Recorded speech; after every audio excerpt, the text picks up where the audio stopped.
G'day guys, welcome back to Doug Mo Knows. I'm Doug Mo. Drop a like on this video before we get started. This is one of the most requested videos to date in the comments section. So sorry, can't shout out everyone that's requested it, but there's been at least probably 20-30 of you that I've seen. That's on the National Shooting Council.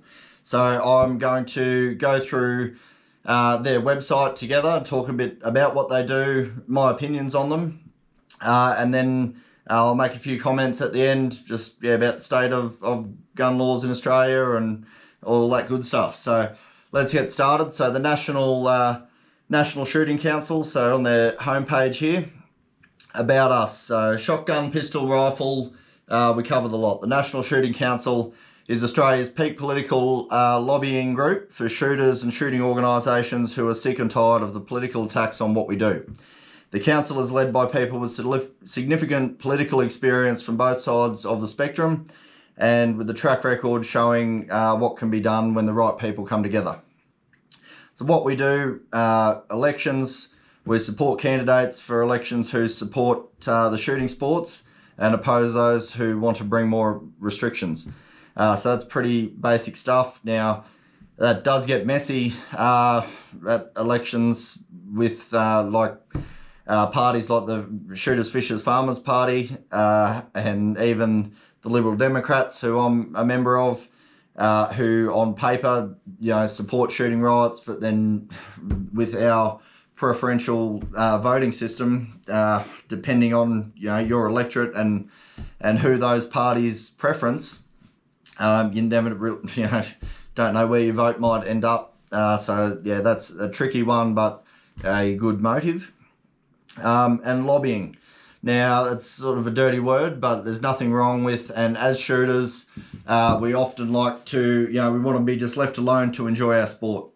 And that's all well and good, but unfortunately, when the people who would like to see our sport disappear are so active at vilifying shooters and guns and our sport, we really don't have a choice but to get more politically involved than what we are. So lobbying, they advocate on your behalf for better laws and more resources to keep you shooting, and also liaise extensively with the media. So that is a good thing. You're never going to probably get a fair shake in the media, generally speaking, but it's good if we can have articulate people, making the case, at least getting a platform with the media. That's a good thing. News. So then, just if you want to stay up to date, you can sign up to their emailing list and follow them on social, on Facebook and Twitter if you want. Now, I just want to go over some the key issues that they stand for. If you go to their becoming a member page, so join the NSC now. Now, I'm not currently a member, but I will be signing up at the end of this video. I have just this morning had a phone call with someone from the NSC to clear up their positions on a couple of key issues for me. But let's just go with what they've got published on the website at the moment. So there are 5 key messages. Rewrite the NFA, the National Firearms Act, 1996, to so the NFA was flawed from the start and does nothing for public safety. Now, that's something I'll probably get into in more detail to prove that, but that is a true statement in my opinion, and I can do another video showing why I believe that. The NFA should establish firearm categories and basic licensing requirements, but nothing else. It needs to be binding on the jurisdictions without exception. Let's just go to find out more. So yeah, why is there a problem? The headline: the issues of the NFA relate to the classification of firearms and the need for licenses. However, it also contains a number of other provisions that are major problems, such as banning juniors from taking up the sport, unrealistic restrictions around genuine reasons which provide unnecessary limitations to the access of Cat C, D and H firearms. So that's Cat C would be semi-automatic rimfire or pump action shotguns. Cat D is semi-auto centerfire rifles, and Cat H is handguns. So, yeah, completely agree. Again, can probably dive into that more, but they're prohibitively, restrictive, the licensing requirements to access those types of firearms in Australia, and I think wrongly so. Appearance laws, so it's also a big one. So this is a complete joke, and it's not something that I believe the NFA was even intended, to ever sort of give this sort of, allow this to happen. But we've got states implementing appearance laws, which means you can't have a gun that even resembles a military style firearm, they'll call it. But so, say you have a bolt action rifle, but it looks too much like an AR-15, you can't have it in some states. Queensland, where we live, fortunately, the laws as they stand are a bit more sensible with some of this stuff, but there's some states that are completely ridiculous, given the fact that we're not allowed to open carry guns in public. The only way, place people are going to see these guns is at, shooting ranges or on properties where people are using them. So really what they look like, does it matter at all? And the registration of antique firearms, which provides no public benefit. These need to go. The NFA also allows jurisdictions to ignore the NFA if they want, such as Western Australia, which doesn't recognise interstate licences. So it's another big thing that they're pushing at the moment. Fellow I spoke to on the phone, I won't mention his name, but they're obviously going after some of the lower hanging fruit at the moment, things that they can actually, possibly affect change with in the, immediate term.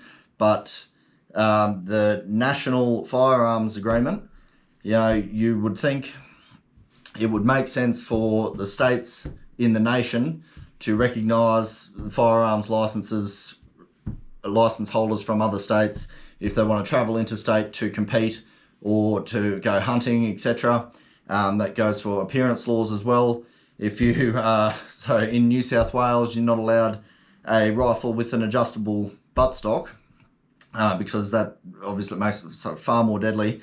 So a shooter from Queensland who was going to New South Wales on a hunting trip, if they had a rifle with an adjustable buttstock, which is perfectly legal in Queensland, and travelled to New South Wales with them, then they've committed a Weapons Act offence. Let's go back to the Become a Member Now page.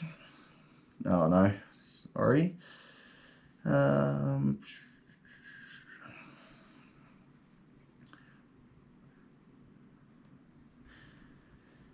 Alright, one of their other 5 key points, better recognition by government. Governments and oppositions should never talk the shooting sports down. They need to talk them up.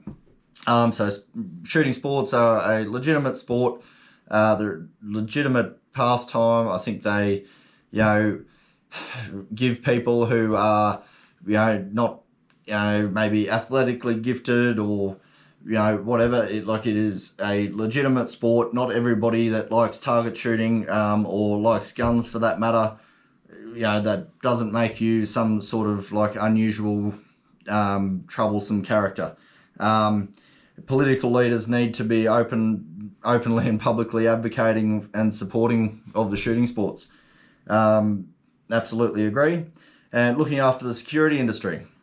So the security industry personnel put their lives on the line for us, but in recent years have been subjected to restrictions that put them at significant risks from better armed criminals. So that's sort of, around when security personnel can be armed and in what circumstances they can use their firearm if they are armed. I totally agree that should be looked at also. And shooting, supports the economy, obviously.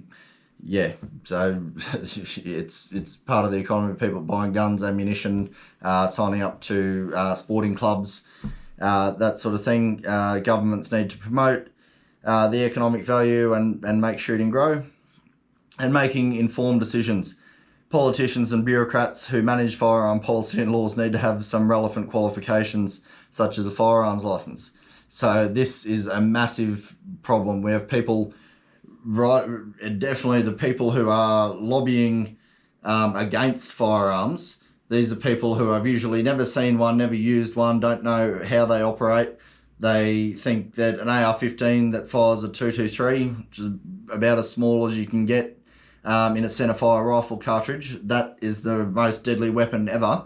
When there are far bigger, far more deadly hunting cartridges out there. So these guys, they have no idea about guns, and even the outlawing or putting pump action shotguns in category C, because presumably all the 80s action movies, the bad guys use pump action shotguns and the click clack sound is scary. There is, I think there's one model of shotgun you can do what's called a slam fire.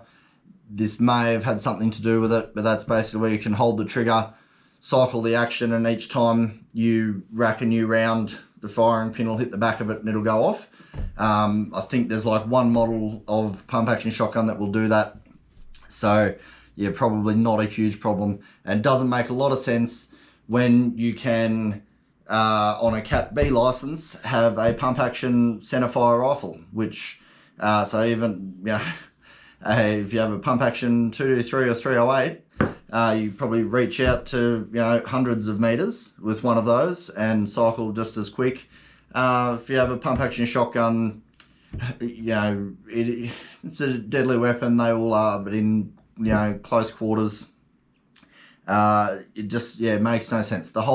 All the categories and the different way that we categorize the firearms really doesn't make a lot of sense, and that comes down to making informed decisions. There's the politicians and the lobbyists on the other side are people who, in a lot of cases have no idea what they're talking about. So anyway, this would ensure they make better and informed decisions. Otherwise, what they say is guesswork. So yes, and become a member. I will do that shortly. Now, I have clarified in that phone call this morning that they do, support the right in some capacity to look at personal protection as a genuine reason for owning a firearm down the track, but it's not one of their immediate priorities. But it is something that they're looking at, and that's something that I believe should be looked at. As far as the categories of firearms go, the explanation I got, and I think it's a fair one, the licensing system that we have in place, I'm not 100% for it, licensing and registration, but it's fair enough if you don't want, your neighbour, you want to know they're not a psycho, drug addict with a violent past, who can, just arm themselves up with all sorts of guns. But for licensed shooters, all the hoops that we have to jump through, even just to own any gun, I believe, and I believe the NSC believe, that if you are going to be safe with the type of weapons available to you on a Cat A and B license, and they're going to be registered and all the rest of it, then you should at least have a pathway to access to Category C and Category D firearms for recreation, and competition. There's a lot of you can get like pump action semi-automatic shotguns for some sort of competitions, but really, like, if you want to go on a property and recreationally hunt with a semi-auto centerfire rifle, and you're someone that the government's deemed safe to do so with a bolt action or pump action, there's no good argument. I'm happy to sit down and argue this with anybody, but there's no good argument in my books why you couldn't do that with a semi-auto safely, if you can with one of those. What else? That's about it. So I want to focus on that. Focus on making bringing all the states, to follow some sort of more uniform law and, reciprocating the licensing from other states, which is, definitely makes sense. If we're going to have a national firearms agreement, then make it national. Do away with appearance laws, clarifying and probably doing away with some of the categories and tidying that up. Appearance laws. And currently the National Shooters Council, they're a lobby group. They are not, so being a member of the NSC is not a genuine reason to own a firearm, which I believe organisations that achieve that genuine reason status, for some reason, tend to get corrupted, because then they're beholden to the government to, every time the government wants to ban a new gun, ban a new type of gun, recategorise something, they sort of go along with it, because they don't want to make too much noise. They don't, stand out, because then they've always got the hammer, over their head, where the government could, then make it more difficult for them to keep their status as a genuine reason to own a firearm, like as a sporting shooter club. And that's obviously a source of money for them. If you're a genuine, if you're a sporting shooting club and a genuine reason for people to own a firearm, you've got a captive audience of shooters who have to sign up to one of these clubs. So you don't want to kiss that money goodbye. The NSC at the moment are relying on people signing up purely for the value of the lobbying work that they're doing on our behalf. I believe it's money worth spending. A membership is worth $35 a year, I believe. If you have a look around their website, there are some programs they're doing. I think you can get cheaper memberships. But yeah, that's my thoughts on it as far as organisations standing up for the rights of sporting shooters in Australia at the moment. That's about as good as it gets. I was very happy with what they had to say on the phone, and I like what they have on the website. And yeah, that's about it. Let me know your thoughts. I'm going to, if we can get 1,000 likes on this video, because YouTube is not going to recommend it to anyone because it's shooting related content. So please do share this with your friends.